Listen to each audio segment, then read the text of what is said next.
Hello, and welcome to the Complete Curiosity podcast. In today's episode, Alan and Ralph explore the world of leadership, team dynamics, and the keys to driving success in organizations. They'll dive into how teams grow, the stages they go through, and why investing in team development can bring exceptional results. Whether you're leading a small team or managing a large enterprise, you'll find valuable insights in today's conversation on the Complete Curiosity podcast. Let's get started. Today we're talking about team development, and more recently you've been building out this team development playbook, and some really interesting concepts coming out of that. Probably the most powerful is this idea that the team is ultimately, or let's say the leadership team is ultimately capable of turning the fortunes of any company around. And so I think your statement is, it's the quality of the leadership team that is the greatest determinant of success in any organization. I think that's true. So if you look at the things that determine whether people succeed, whether organizations succeed, nearly all of them can be influenced by how well or badly the leadership team of that organization functions. So actually, if you improve the sophistication of the leadership team, it's probably the single biggest determinant of the commercial success of any organization. So leadership teams, in our view, can accelerate growth or they can kill the company. And so that's why we end up coaching quite a few leadership teams around the world. And we've certainly seen if you help them develop and mature, we've seen, almost in excess of 1,000 times return on the investment. So if you invest in developing your leadership team, you get almost more than 1,000 times back, commercially speaking. And there's nothing else on the planet that, no amount of technology or IT system or strategy consult can give you that. So that top team really humming is the difference in our view between success and failure usually. Yes, and of course, there's quite a lot of things that management consultancies and the like, and leadership teams themselves try. So we typically see things like process optimization. We see things like business model innovation. We see new technologies like ERPs. Hopefully, less of those these days as we move to a more composable structure. And I think predominantly when we look at the massive investment in digital transformation and the like, I think some of the statistics are still sitting at around 70 to 90% of all that investment is often wasted. It's doesn't realize the benefit that companies set out to achieve. So this kind of idea that you get 1,000% of the ROI, through coaching teams, through team development. Surely it's got to be the best investment any CEO could make. And that's what we suggest to CEOs. It probably will be the best investment you make in the next 5 years. Because if you look at the things, go on ChatGPT and ask what predicts the success of an organization, and you get an interesting list of the products and the service quality and differentiation, the adaptability and the innovation, financial management, employee engagement, talent management, customer focus, corporate culture, and strategy, compelling strategy, but they're all driven by the leadership team.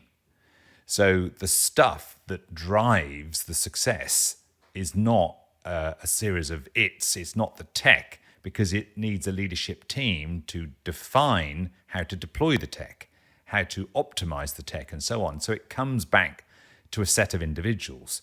The primary determinant is the human beings who are in positions of responsibility. So if you can help them mature individually and collectively, we think that is the most significant differentiator for any company.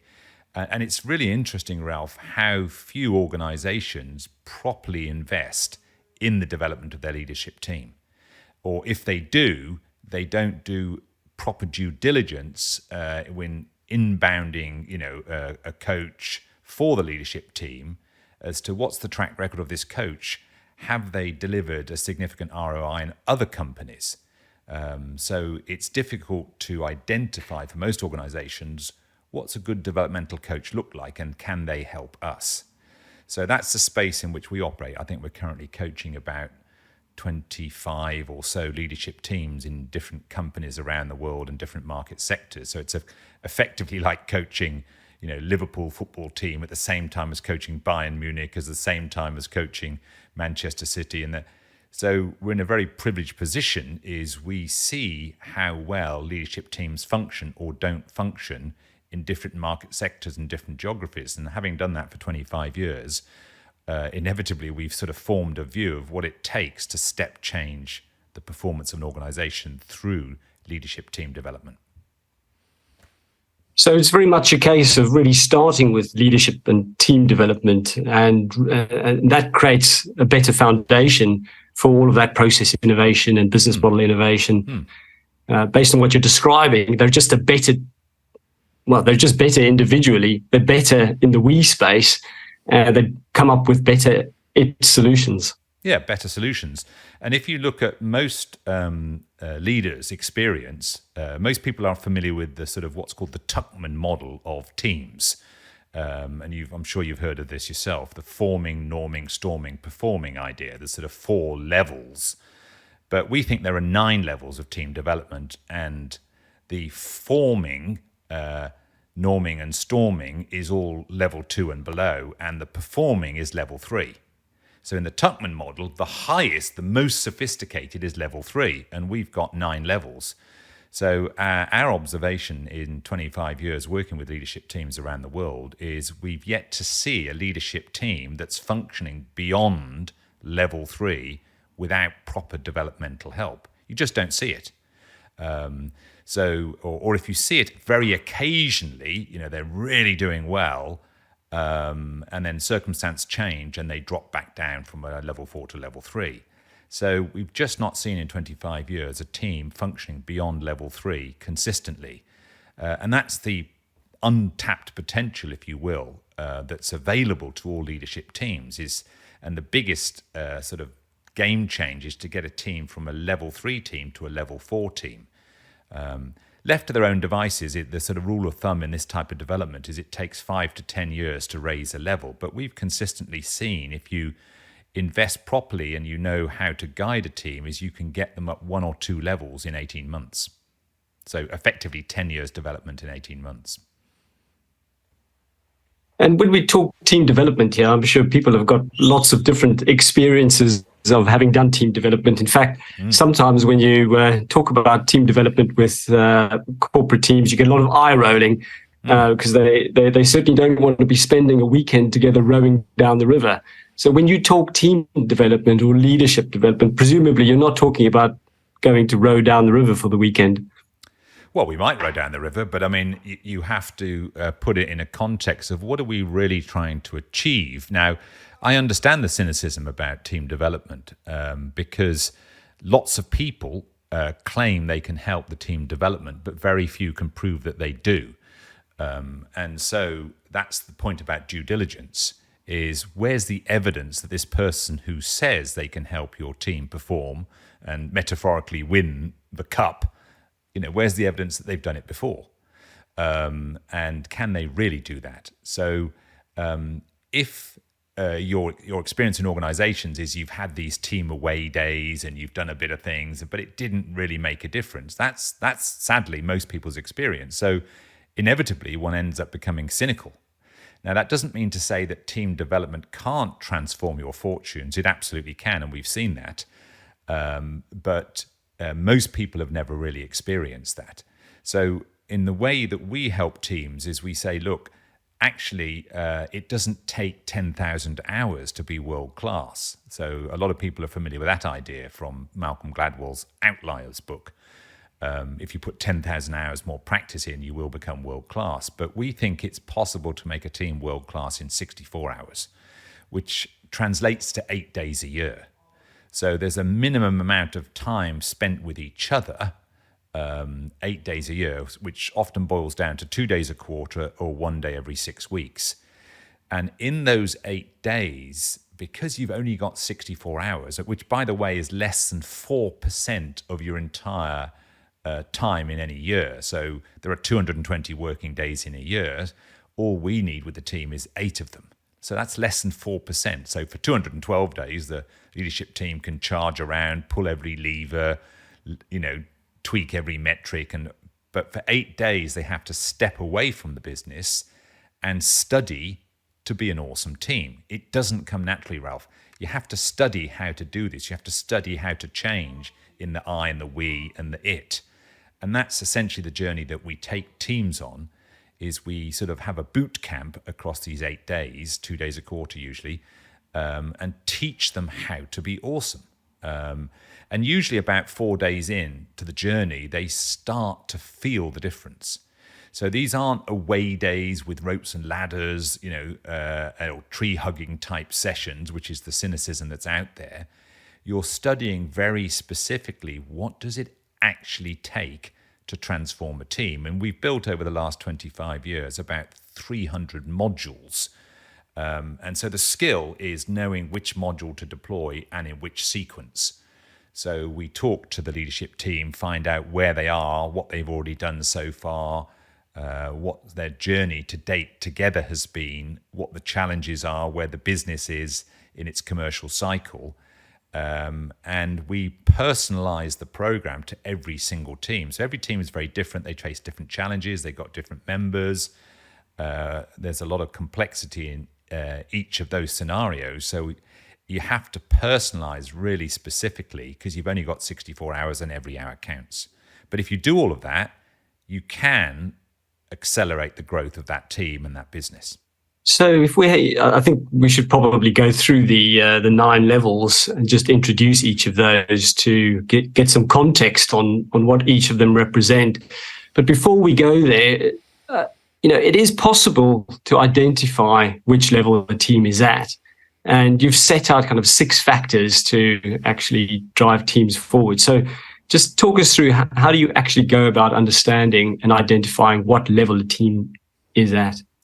Well, it almost came the other way around when we built this, is identifying what are these levels of team, and then thinking about what are the factors that move team from a level 2 to a level 3, or a level 3 to a level 4. So then we built a team development inventory. So we get the team to score itself. And we say, look, in relation to this factor, does this team function like this, or does the team function like that? So the team members start to score based on what they've observed being part of the team.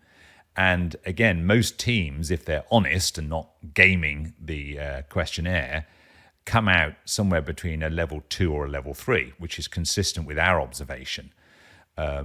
So we'll come to the 6 factors, but let me just walk you through the levels of team development first. So level 1 is almost a pre-team. So this is a team that's like, you see this in soccer in the pre-season, a collection of talented individuals, but they're not quite sure what their purpose is together, what they're trying to achieve together. There's no common goal.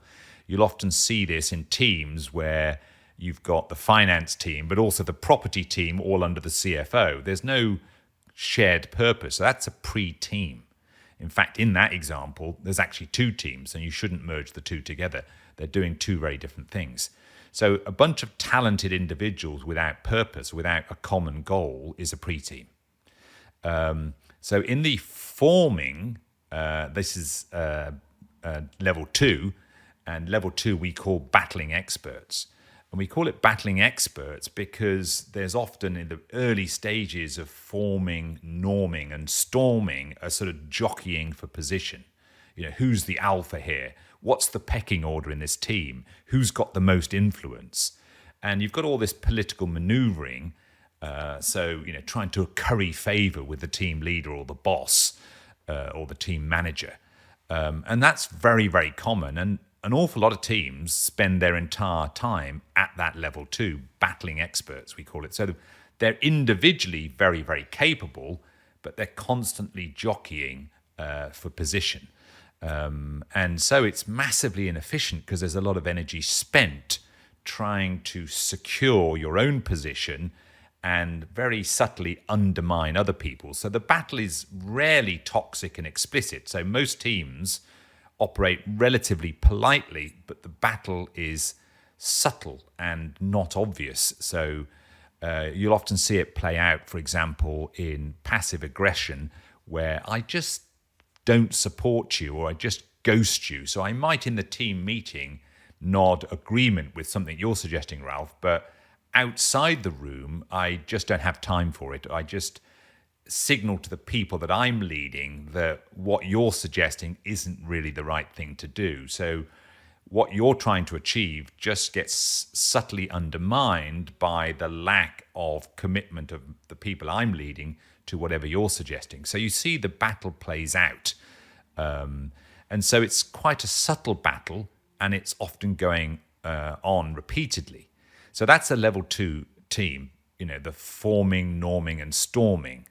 Now, a good leader will get a grip of that team and will take it to performing, or what we call dependent experts, level 3. And we say they become dependent experts because if the leader's in the room, refereeing, coordinating, adjudicating, giving direction, soothing and resolving the tensions that bubble away on a battling experts, the team starts to function, so it becomes performing. So that's almost all the teams we ever see. They're operating at level 2 or level 3. And certainly if you look at the English Premier League soccer, as Nick Dalton wrote a good article recently on our LinkedIn website, nearly all of those soccer teams this season will be a level 2 or level 3. And the question, everybody thinks Manchester City, who won the treble last year, as you know, will win the Premier League again this year. It's possible that Manchester City are the only team who've escaped the sort of dependent expert level and have started to operate at a level 4. Do you think they're even aware of that? I don't know. It depends how much. I mean, studying to be awesome. It's amazing how often you see high performers don't study their own performance. They don't study or try to understand how they've become high performing.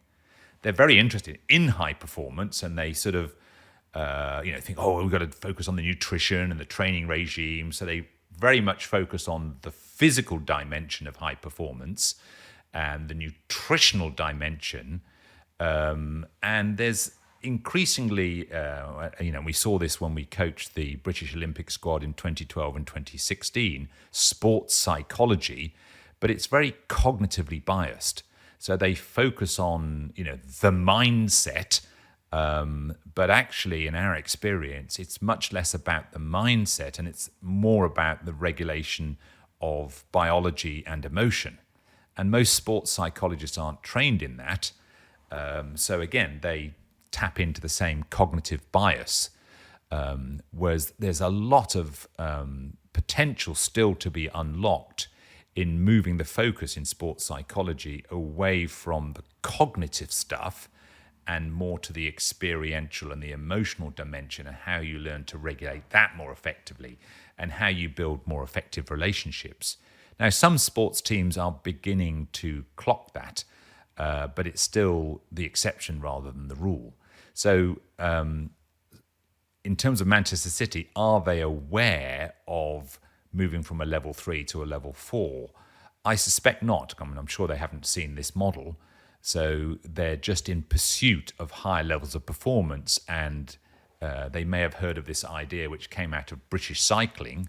And by the way, British cycling got it from British rowing, of marginal gains. The 1%, 1,001% gives you 1,000%. So these marginal gains, these little factors, and you try and address all these little factors and they add up to a big factor.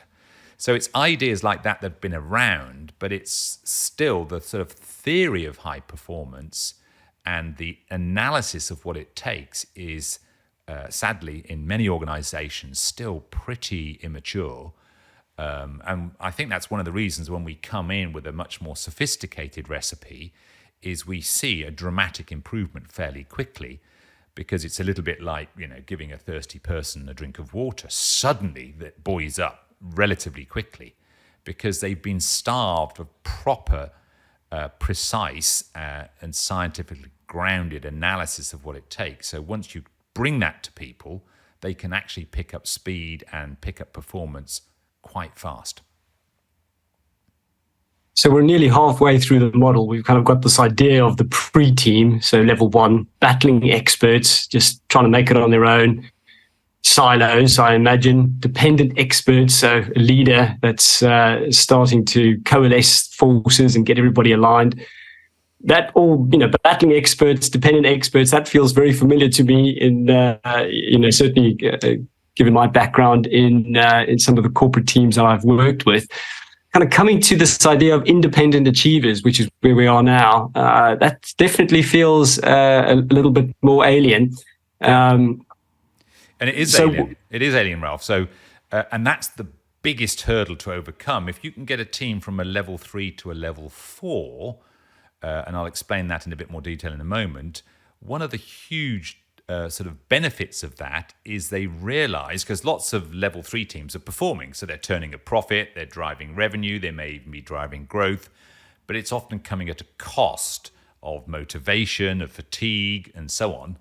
It's massively suboptimal. But if you can get them to level 4 and they realize they've got to level 4, what that unlocks is idea that there's another level that they didn't realize existed, and they've just untapped that other level. So I'm now at level 4. Wow, if I thought level 3 was the top level, but I've just now experienced what level 4 feels like, how many more levels are there? And that's one of the big game changers. So in moving a team from level 3 to level 4, you're going from experts, where people are largely individual contributors. So the experience is, at a leadership team level, is people reporting into the top team from their silo. So when you sit and watch these team meetings, we'll have a team meeting and the finance person will report in terms of what's happening financially. Everybody else is quiet, and then we'll hear from the marketing person who will say, here's the state of play in the marketing area. And when they're telling their story, the finance person is quiet, the HR person is quiet, the sales person is quiet, the ops person is quiet. And then the baton's passed to the ops person who says what's happening in ops. Everybody else is quiet. So the experience is each person is reporting in individually. And the mindset is, if I just do my job and look after my silo, I'm safe, I'm protected, it's all good. And the performance of the team is a 1 + 1 + 1 + 1. It's just a simple addition of everybody's individual contribution. But when you get to a level 4, that all changes. Rather than reporting into the team, what we encourage team members do, and we use this we call this the one boat metaphor. So rather than reporting into the top boat, get in the boat. Get in the boat, and don't report into the boat. Get in the boat with a leader and lead out from the boat rather than report into the boat. Now, that's a game changer in the mindset. And so a lot of leadership teams, ironically, the only person really in the boat is the leader or the CEO. Everybody else is reporting in. So it often feels very sluggish and heavy to the CEO because they're having to do a lot of the heavy lifting. And one of the quick ways, Ralph, of knowing whether a team is a level 2 or a level 3, or they've actually developed to a level 4, is ask any of these silo heads or these heads of functions or these geographic heads, tell me about your team. And what almost always happens is they immediately think of somebody outside the room. So if I'm the CFO and I say to the CFO, tell me about your team, they start talking about the finance team. They don't start talking about the leadership team. They talk about the finance team. That's who they think my team is. If you ask the marketing head, so tell me about your team, they start talking about all the marketing people outside the room. And the same with the person running Europe or the person running North America. They start talking about their North American team. And when you point this out to them, say, well, hang on a minute. I asked you about my team and you started talking about the finance team, the people outside this room. So if that's my team, who are these people sat around this table? Who are they to you? And it's a bit of a wake-up call.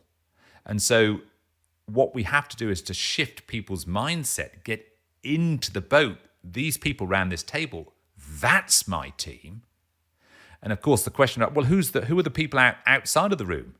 Well, those are the people you're leading on behalf of my team in this room. So we've got to get the leaders to shift their mindset. Their mindset gets it into the boat, and you're now with my team, the people, the top people around the table, which means the head of marketing, the head of sales, the head of ops, the head of finance, the head of HR, and so on. This is my team, and the people outside the room are the people you lead on behalf of my team. That one factor alone is an absolute game changer. So when you move to a level 4 and a level 5, you're literally in the boat together.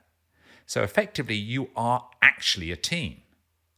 Level 2 and level 3 is not really a team. It's a collection of individual experts in their silo working together.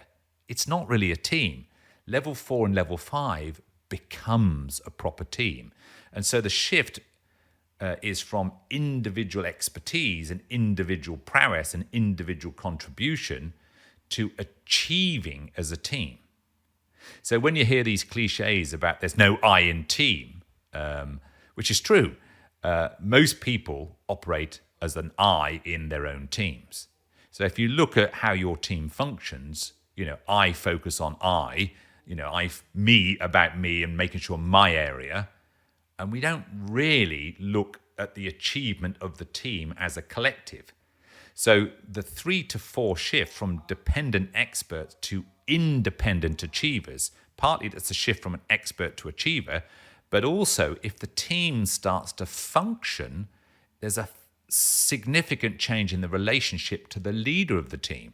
At level 3, the team is dependent on the leader to referee, adjudicate, give direction, soothe, resolve, all those types of things. But at level 4, the team starts to function as a team, initially in 2s and 3s, and then 4s and 5s, and its success becomes independent of the leader.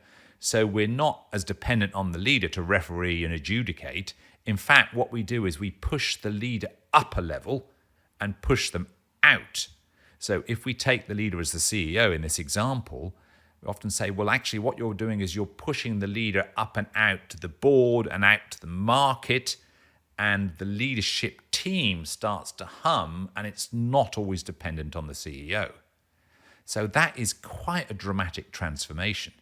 If you can help a team to get from 3 to 4 and they understand the dynamics and the change that's happened and they're conscious of that, then the move from 4 to 5 is much easier than the move from 3 to 4.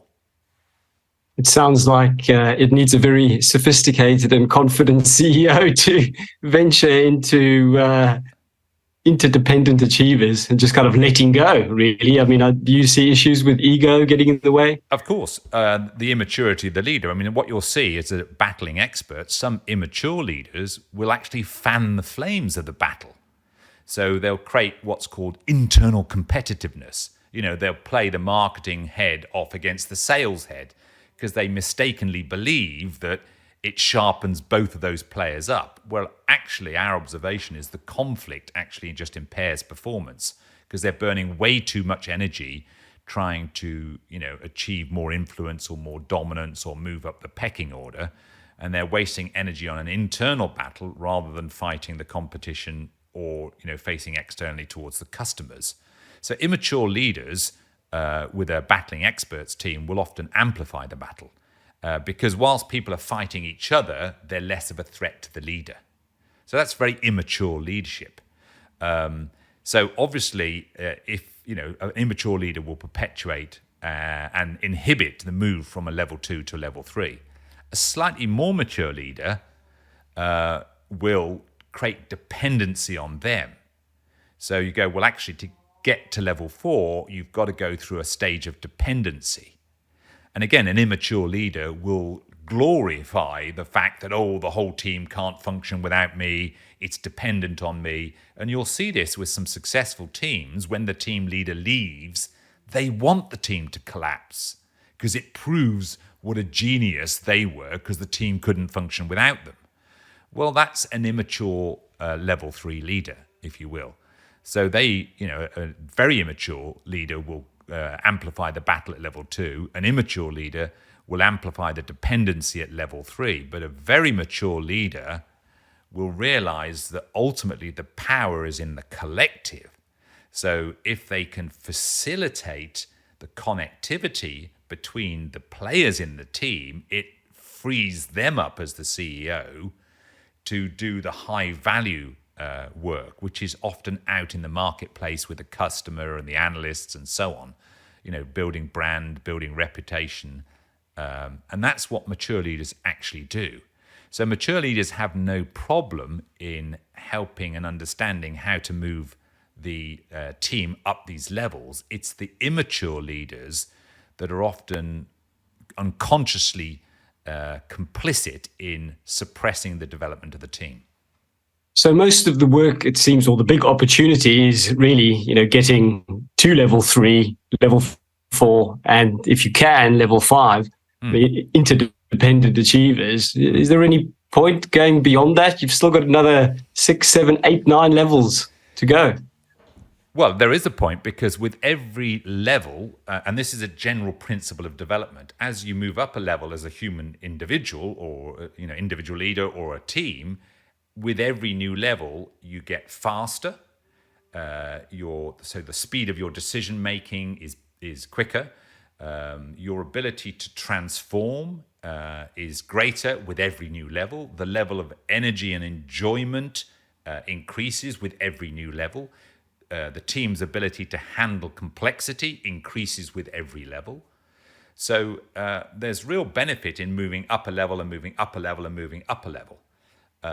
So yes, once you see a team get to level 4 and then take the slightly smaller step to get to level 5, and they start to experience themselves and the team differently, they should start to get much more motivated, and they start to see the success that follows. So if we go back to the Manchester City example, if they were conscious of these levels of development, they would be able to sustain the success for much longer. Now, they have been sustaining. They've won 3 Premier Leagues in a row, and no team in history has won 4 in a row.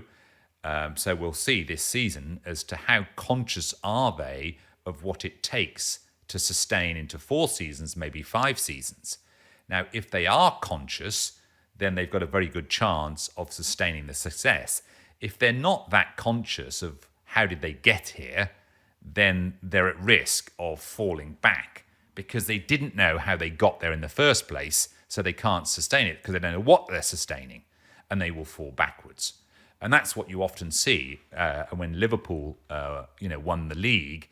They certainly weren't that clear about what got them there, and they did fall back. So that's often the way with sports teams. It's very difficult for an individual team to sustain that success because they're not quite sure how they're doing it. And they misattribute it to training regimes or, sort of random factors, maybe nutrition or something going on. But they haven't really stood or they haven't really studied, really forensically what it's taken, because it's quite complicated, in fairness. Yeah, and I think it's interesting kind of using these sports examples because, you're literally judged on every game and you're judged on every season, and the results are there for all to see. It's often not as clear in organizations. No, not as clear, and because there's lots of external factors. That's why, in a way, to some extent, the sports metaphor breaks down at business, because you don't see a business team, having a result every Saturday, having 90-minute meetings and breaking at halftime for oranges. You just don't see that in a business thing. But you do see, revenue all the time. But sometimes the ebb and flow of the revenue is more to do with macroeconomic circumstances, and it's not down to individual performance or collective performance on the day that achieves a victory. And that's one of the fascinations for sport. That's, I think, one of the reasons people love sport, is it's a bit simpler and you see the result quickly. So you see effort and you see the consequences of that effort, a win or a loss.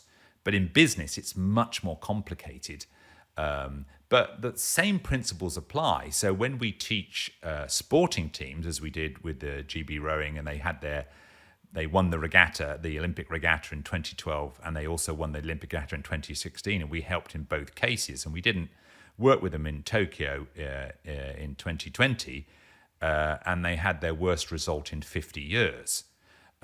So obviously, we hadn't managed to get them to the stage where they really understood the change that had happened, and so they regressed. And that's what you see in business, is you'll see business teams struggling to sustain the success.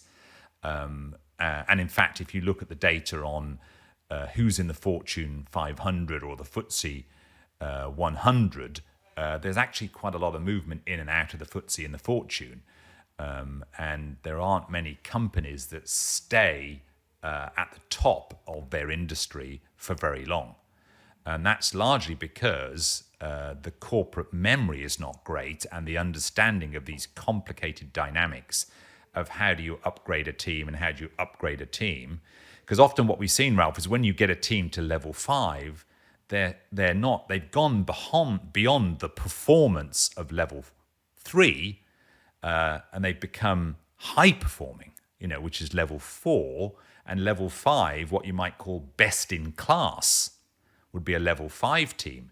Now, when they start to absolutely smash the results way beyond sort of normal performance, exceeding performance, they're high performance or best in class, i.e. the best leadership team in their market sector, then often the team members get headhunted to other organizations.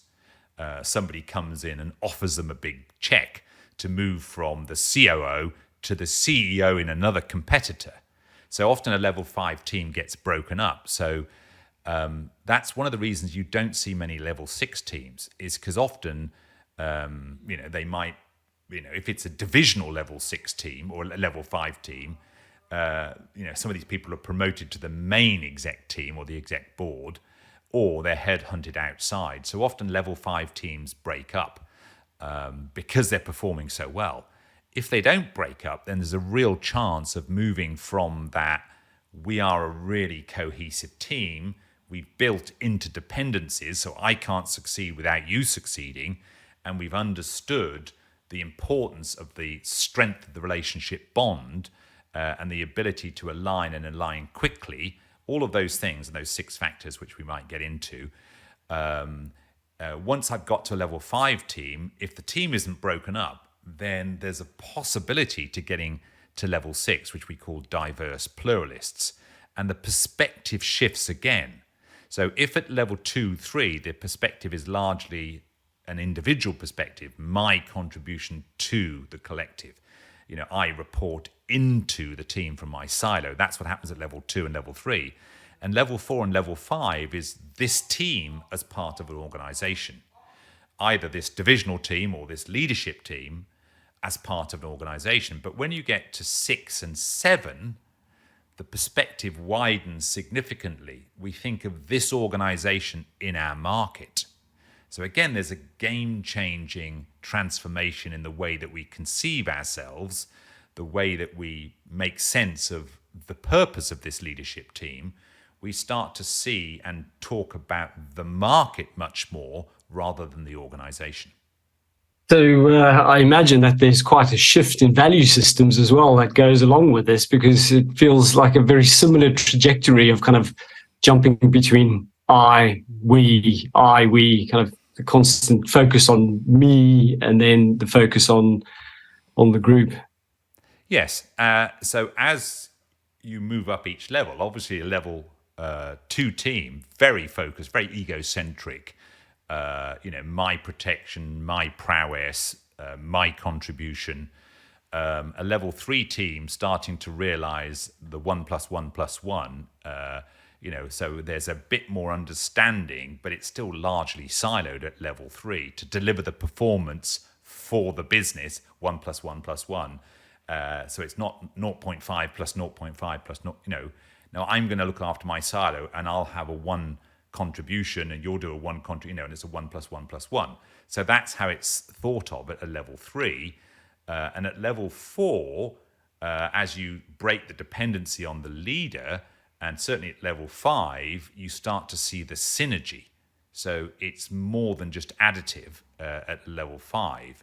So unlocking the potential and the power of the collective, which is largely what happens at 4 and 5, and then you put that on steroids in terms of the power of the collective at 6 and 7, really realizing that one of the things that drives the power of the collective is diversity, so diverse points of view.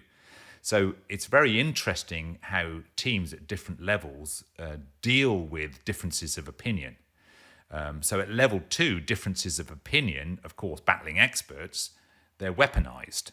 So, the fact that you and I might have a different view, I'm going to leverage that to make my view look like the right view and your view look like the wrong view, Ralph.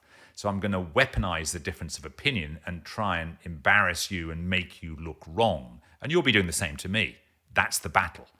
But at level 3, we're processing those differences of opinion differently, as we're trying to largely smooth off the rough edges. You hear things like, we'll have to agree to disagree, or we're going to conflict and commit. So this is the sort of language that you see in a level 3 team. Is we don't really understand the differences, so we brush them under the carpet and it just simmers away and undermines performance and certainly drains energy. But at level 4, we start to understand that those differences of opinion actually, if we use them wisely, can be useful. So if we adapt, and integrate those different views, so that's what happens at 4 and 5, is starting to leverage the differences of opinions to drive the collective performance. But at 6 and 7, how we see those differences of opinion, we see them as rocket fuel. So at 6 and 7, we often joke with teams, is when somebody brings a discovery of a disaster in their area, at level 2, that's used to kill people. Frank messed up in his area, so we need to get rid of Frank. It's a disaster, I told you, and there's the finger pointing at level 2. At level 6, when Frank brings a disaster in his area, it's almost like a round of applause breaks out, because we realize that actually he's bringing data which, if we fix the problem that's erupted in Frank's area, we can all benefit from that because we resolve a system problem. So you start to, in the diverse pluralism, start to look at all the different perspectives and get much more effective at integrating and aligning at level 6 and level 7 and actually flushing out. So level 4 and 5 will work with what bubbles up in terms of the differences of opinion. Level 6 and 7 hunts down the differences of opinion, because level 6 and 7 teams realize it's in that difference of opinion lies a better quality answer. Yeah, there's something interesting about this word pluralist. I had a quick look at the definition of it. It might be worth sharing it. An advocate of a system in which 2 or more states, groups, principles, sources of authority coexist. Right. And that's quite a sophisticated thing. I think, I can't remember which philosopher it was, said the definition of an intelligent person is somebody who's able to hold 2 conflicting opinions at the same time. Most people don't have that level of maturity. Most people operate from the I'm right, you're wrong school of thinking. Because they don't, we can't both be right, Ralph. Either you're right or I'm right. We can't both be right. And I know I am right, so I really know that you're wrong, Ralph. And that's how most people proceed. The I'm right, you're wrong. So most people haven't reached that level of maturity to understand it is possible for us both to be right. So in order to help people understand that, we tell them the story. It's a very famous biblical story, or I think, I'm not sure which tradition, whether it was Chinese or Islamic originally, but it's a very famous story about 4 blind men examining an elephant, and they're all saying completely contradictory things. One grabs hold of the tusk and says, actually, what are we experiencing here? It's a drain pipe. It's hard. It's hollow. I can knock on it. And he's got the tusk. And then somebody else says, what are you talking about? A drain pipe? It's not a drain pipe, it's a rope. It's knotty, it's fibrous. I've got my hand around the whole thing. He's got the tail. And another person says, what do you mean a rope? It's a tree trunk. It's large, it's knobbly. I can't get my hand around it. How big's your hand? I can't get my hand around this. He's got the leg. And a fourth person goes, it's a rubber blanket. It's flat, it's rubbery. He's got the ear. Now, if you operate the I'm right, you're wrong, you can't resolve that difference of opinion. So the person who's got the tail is trying to force the other three to capitulate to their view. You know, you're all wrong, the answer's the tail. But actually, all of them are correct. And the role for a team, and level 6 and level 7 teams really understand this, is to find the elephant in the room, is to find that bigger, wiser, more perceptive answer that doesn't require you to win or to make somebody wrong in order to proceed. You're looking for the elephant in the room. And most people get that story and then use that as a metaphor when we're trying to solve complex, commercial questions. What is the elephant in the room? How do we integrate all of the perspectives to get a much more precise, high-quality answer to the complex problem we're facing? Yeah, I quite love this idea of kind of moving towards the differences, and within the differences, there lies the prize. There lies the fundamental understanding of, something that hopefully will accelerate your business in some way. So, not many operating at that level.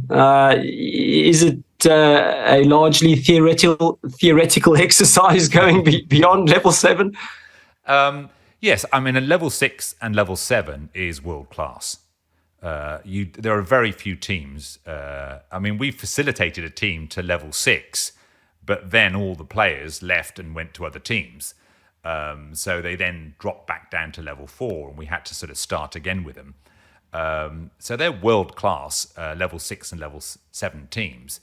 But it surprises many people when we say, well, look, what is your ambition? Do you want to, move from the variable performance you're currently experiencing to consistent performance? They go, oh, yes, we want to be consistently performing. Do you want to be consistently high performing? Yes. Okay, well, we'll tell you how to get to level 4. That's high performance. Would you like to be best in class? Oh, yeah, we'd like to be the best in our industry. Okay, well, that's level 5. Would you like to be world class? And that's quite a challenge for a team. Like, is it possible for us to be world class? Yeah, we can show you how to get to 6 and 7 and become world class. And they go, okay, well, let's go for that. Right, really ambitious. Right, we're going to become world class. Okay, well, you've got to invest in the journey in order to get there. Anybody put their hand up for going beyond world class? There's something beyond world class? Yeah. How can there be something beyond world class? You're world class. You win the gold medal. No, there is a level beyond world class. Well, what's that? World leading. So we say world leading, which is level 8 and 9, teaches world class how to be world class. That's the difference, right? And so level 6 and level 7, I believe, is possible. There aren't many teams that operate at level 6 and level 7. There are even fewer teams, maybe less than a dozen, on the planet right now who operate at level 8 and level 9. And in fact, at this level, the whole conversation of the executive team shifts from transforming the market sector or the industry in which you operate. Their mindset goes even bigger. A level 8 and level 9 team starts to think about not just the market sector or the industry, they start to see the industry they're in as influencing society. So their mindset goes to society. And in fact, they don't even conceive of themselves as a team in the traditional sense. So that's what we call 8 and 9, the fellowship. We're more of a fellowship. It starts at level 8, a broad fellowship, and at level 9, a unified fellowship. So it's more like a fellowship at 8 and 9, and there's probably, as I say, less than a dozen of these on the planet right now. And how do you think this relates to structures like the Chinese government, where you have leadership in place for many, many years, generational plans. So it's not just focused on what I'm going to achieve, it's what we're achieving as a society over many generations, many leaders. How does that kind of fit into it? Well, it's a complicated answer to that question. I mean, certainly it's true that with each new level that you unlock, the time horizon gets longer and longer.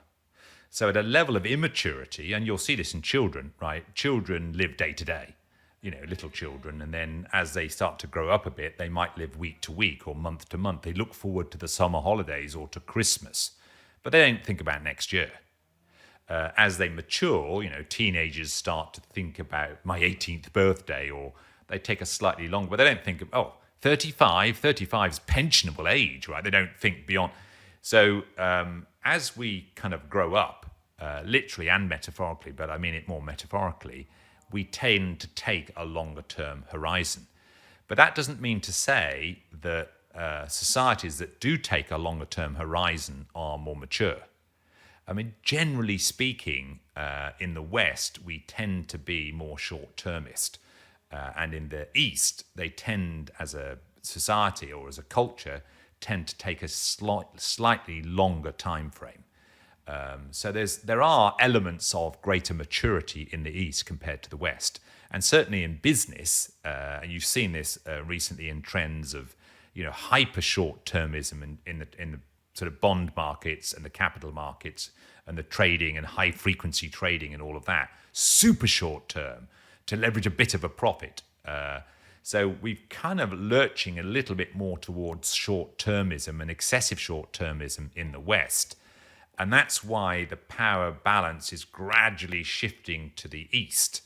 But I wouldn't sort of go as far as to say is that the Chinese government's operating at level 8 and level 9, because I don't think it is. I think there's many aspects of different teams within a super complex system like the Chinese government who will be operating at level 2. There might be pockets of it, as there might be pockets of it in any government system. But generally speaking, from my observation of many political systems around the world, and as you know, I wrote a book about politics, most political systems are systems of battling experts. Alan, could you name any companies that you think are particularly worth calling out beyond level 7? Well, the poster child, the largest poster child that people are familiar with, and I haven't worked with them, but from a distance, Patagonia certainly looks like it might be that type of organization. So there's much more of a view about sustainability and society and the impact on society and the role of that business in society.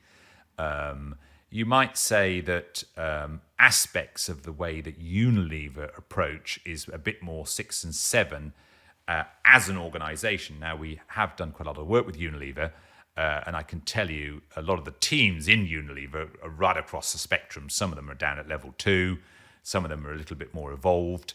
But as a single business, I suspect that Patagonia is probably the most well-known example. So when a friend of mine, Frederick Laloux, wrote the book, Reinventing Organizations, he looked around the world and he only identified 11, Patagonia being one of them, 11 companies that were operating beyond the level of most other companies. If you look at Good to Great, Jim Collins's book, he identified, I think, about 11 or 13 companies who had become great, but actually his definition of greatness was largely financial. And since the 2008 economic collapse, nearly every one of the companies he said were great have collapsed or have even disappeared. So if you define greatness too narrowly and your metric for greatness is just commercial and just financial, then they don't sustain. So I think time has proven that Jim Collins' definition of great wasn't great. But Frederick Laloux's a bit more sustainable. But so Patagonia was the best example that he could find of an organization that was possibly north of level 7. And the other ones were probably somewhere 6 or 7 with a little hint of 8 at times, were companies you've never heard of, very small companies. So there aren't many companies that have got to this level, exalted level, at scale. And that's not that it can't be done at scale. It's just that in order to get to these levels, you have to be a student of these phenomena to know how to get, from 3 to 4, and then from 4 to 5 and 5 to 6 and so on, and stay there, and then bake that into the corporate memory, so we don't, when the market circumstances change and it becomes difficult, we don't backslide or we don't lose all our people. So it's quite difficult, which is why you don't see many examples out in the world. It's not that it's not possible. It's just that the market conditions and the pressures will often break up teams and organizations, and people move because the individuals themselves, their level of maturity doesn't necessarily match the maturity that the team then achieves. It kind of it strikes me that as you move up these levels of team sophistication, the kind of problems that you can tackle fundamentally changes. So we often talk about these wicked issues, wicked problems, so things that are difficult to define. There isn't one single solution that solves it. And given we have so many of these wicked problems on the planet, it seems fundamental that we really start to unpick what it takes to operate at a level 6 or 7. Right. And what's surprising, so I totally agree with you, Ralph, and what's surprising is how little that conversation happens spontaneously. I mean, obviously, when we start working with leadership teams, we try and get this conversation, ignite this conversation, because it's critical for the reasons you pointed out. But spontaneously, what most leadership teams talk about is quarterly performance. They talk about all the operational drives, and I understand that. That's why leaders get hired, and it's why they get fired. So it draws their attention. What are all the operational levers and fixes and all the fires that we need to put out to deliver this quarter, to sustain sales, to build the top line and secure the bottom line? So most leaders are it addicted and short-term it addicted. So once you start to say, well, actually, look, we need to look more broadly. We need to look at ourselves as a team, what team dynamics are. It's kind of a foreign conversation to most leadership teams, because don't forget, most people made it to the C-suite by not focusing on these things. They made it to the C-suite because of technical expertise.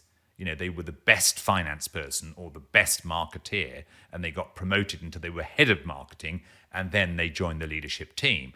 So they've made it to the C-suite with technical operational knowledge of some sort, whether that's operational knowledge within marketing or digital or finance or sales or whatever. They've made it to the C-suite, and they've made it often to the C-suite without doing a lot of team development. So not only is it a bit of a foreign conversation, but the industry requires them to be tactical and operational and short-term focused. All the pressures are pushing them to just be short-term operational focused.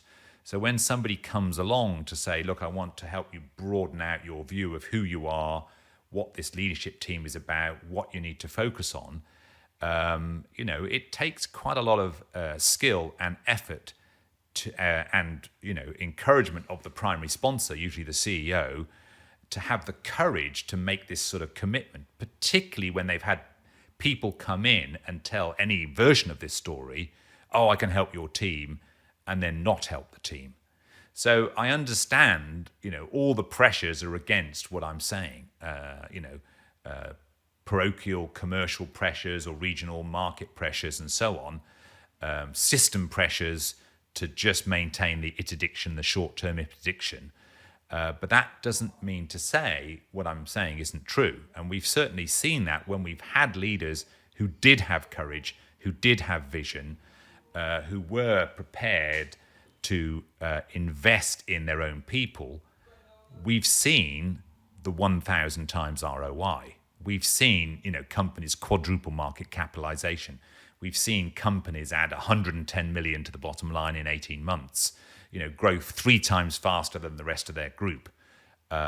So we've seen that if you do properly lead your team and unlock the potential in your team, then accelerated growth is really possible and can be delivered. And all great things to go after. So I'll have two of those, please. Let's switch the track a little bit, because we started by talking about how we actually measure where we're at, and you mentioned this concept of the team development inventory, something you actually get the leaders in the team to self-assess. So just talk us through those factors and how you go about assessing that. Yes, and as you know, Ralph, when we talk about the I, the we, and the it of human experience, there are three dimensions to our life. There's what we're doing, which is the it dimension, how we relate to each other, which is the we dimension, and who are we on the inside, which is the I dimension. These 6 factors map across the I, we, it. So the first factor is activism, as we call it, which is, does the team have a laser focus on priorities? And do they debate their prioritization mechanism, their prioritization criteria? Are they good at prioritizing? Do they realize that it's critically important to their performance to not overload the agenda, not try and do too many things? Do they take responsibility for the outcomes and delivering what they promised, and constantly measure and debate in the team about those measures and whether they're improving on their measures? So that's in the sort of top left-hand quadrant of commercial performance, their activism. So we assess the team's view of how good are we at that prioritization, driving the outcomes and taking responsibility for the outcomes as a team. And some teams, are really good on the activism, and how we conceive of our activism and our proactivity, how does that change as we go from 2 to 3 to 4 to 5 to 6 and so on? So that's one factor, activism. Then there's strategic power, which is in the top right-hand market leadership part of it. And the strategic power, obviously, is the ability to create a powerful vision and strategy that's compelling, exciting, and distinctive and unique, and that's achievable and sustainable. Now, a lot of leadership teams chat about strategy, but it's been amazing to me over the last 25 years working with organizations is I've sort of expected them to be better at their strategic thinking than we often find them to be. And again, it's obvious that actually if you've made it to the C-suite being an operator, you've not necessarily been trained to think strategically. So when you get to the leadership team, the strategic power is often lower than you might expect. So again, as you move from a level 2 to a level 3, the strategic power improves. As you move to level 4, it improves again. It improves again at level 5, and so on. So that's the strategic power of a team increases with every level you unlock. So those are the 2 it factors: activism in the top left, strategic power in the top right. And because this is a team development inventory, there are 3 interpersonal factors. So relationship quality is one of them. And so that's, how good is this team at building psychological safety? Does it have a speak up culture? Or does it have a yes man culture where we just agree with the boss? Are there the relationship bonds? Are they strong? Is there a willingness to support each other and help each other develop? Or are we throwing each other under the bus? So the strength of the relationship bond is critical. One of the we-related factors. So relationship quality. Then there's a factor or a pair of factors we call entropy and separately coherence. So entropy is really the ability of the team to handle differences of opinion. Do we operate at level 2 team where we weaponize those differences of opinion, as we've discussed, or can we leverage those differences of opinion at a level 4, level 5?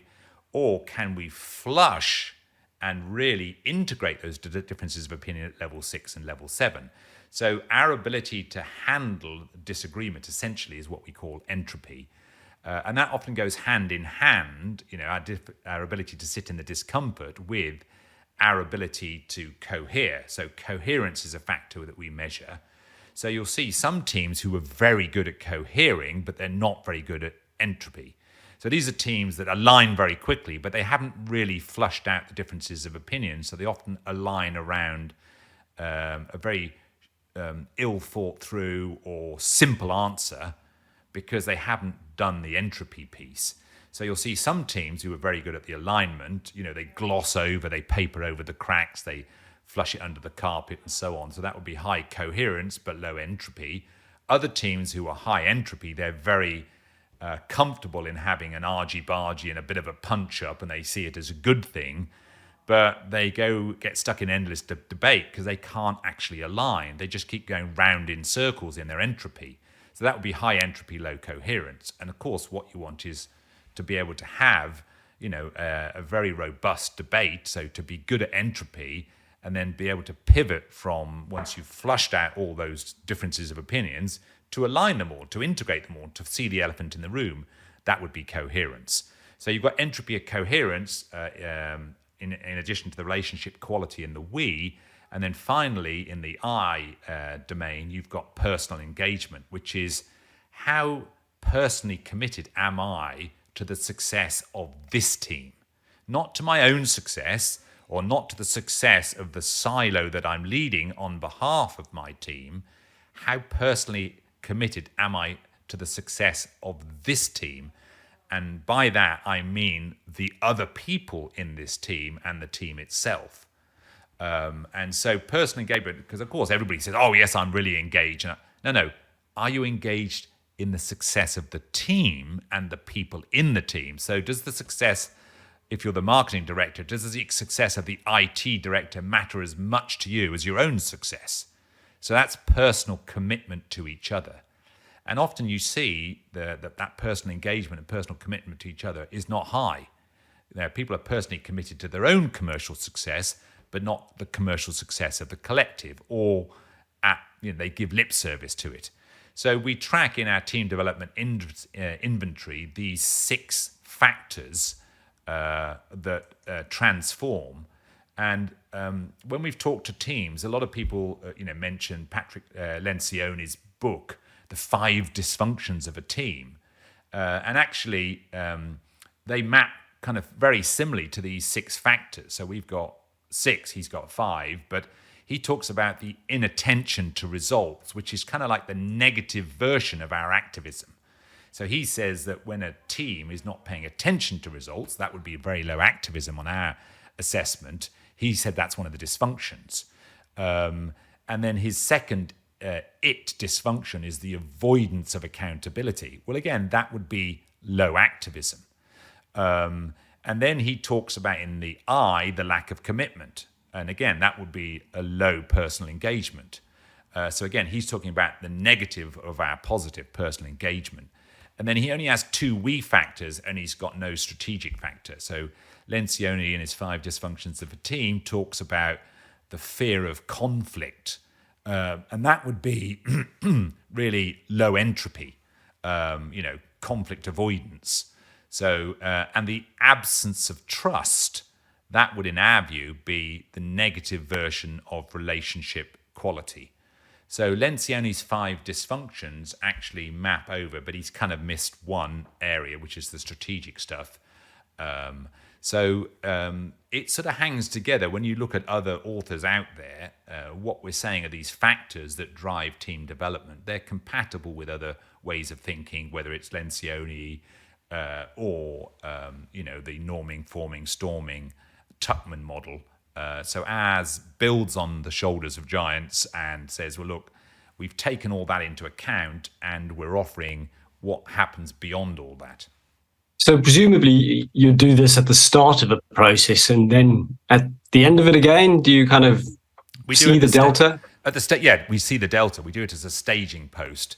And because sometimes you might see a team who, and we can benchmark them against all the other teams we've coached in the last 20 years, and say, look, actually, relative to other teams, you're actually average on your activism, but you're low on your strategic power.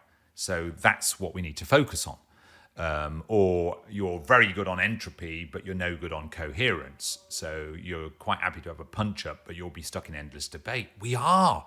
God, it takes us ages to make a decision. Yeah, because you've got too much entropy and not enough coherence. So it can really help guide the intervention. So when you're trying to mature a team up these different levels, doing the team development inventory can really be a guide to the kind of things that we need to personalize the team journey to. And then, as you say, we'll measure again, a year or 18 months later to see if these factors have actually improved. And in these case studies we published, where we've had 1,000 times, we've seen significant transformations where teams were below benchmark for all of these factors or around about benchmark. And then 18 months later, they're significantly above benchmark on some, if not all, of these factors. Yeah, I mean, it's a really powerful model, and I think it's it's really sophisticated in its evaluation. I feel like it's something every organization, every leadership team needs to undertake every year, at least to kind of have a conscious view on where they're at.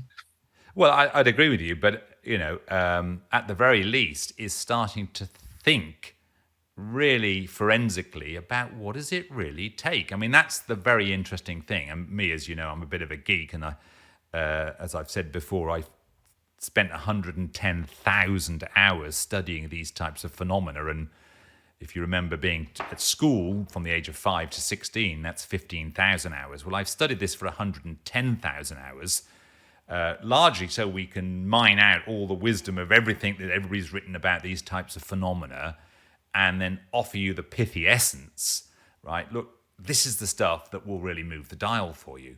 So use this stuff. And part of the point of, sharing this stuff and making it known to people is the clock's ticking for humanity. We're in the decisive decade, as Johan Rockström said, in terms of the climate boundaries, or the planetary boundaries. And we need better leadership in the world, and a big part of that is better leadership by better leadership teams. So then how do you get a better leadership team? We've got to be able to measure it and track it. This is why we've built these things. So it's in the service of that, Ralph, is that how do we help any organization anywhere in the world, in any market sector, just be better? And what excites me and gets me out of bed every day is it's more possible than most people think. So we often say to teams, look, we can unlock levels you didn't even know existed, and you're the primary beneficiary. Your company is the primary beneficiary of this. You can go further and faster than you may have ever even dreamt of, and it's exciting. It's a fun and exciting journey to help teams achieve something that they thought was mystical or not possible, or they've never experienced in their career before.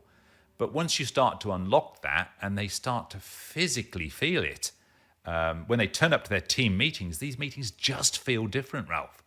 They don't feel like, it's so sad to see in many organizations, people say, oh, I've got the team thing next week. And, their shoulders slump and it's a bit of a heart saying, oh, God, that's going to waste a day. And they see it as not getting in the way of them getting on with their job.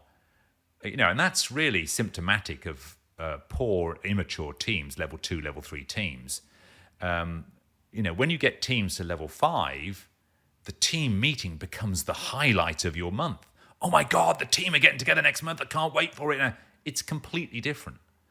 And sadly, most executives have never experienced that. But that doesn't mean it's not possible. It really is possible. And we've developed many teams to achieve that and to get to that level. And then the goal becomes sustaining it, of course.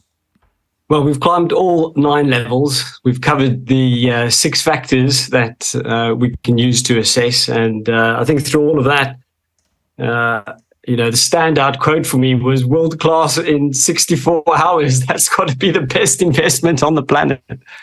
Well, I hope so. And, it's fun. It's interesting what human beings are capable of. Leaders matter more than they think. And they can achieve more than they think. And that's the exciting thing for me.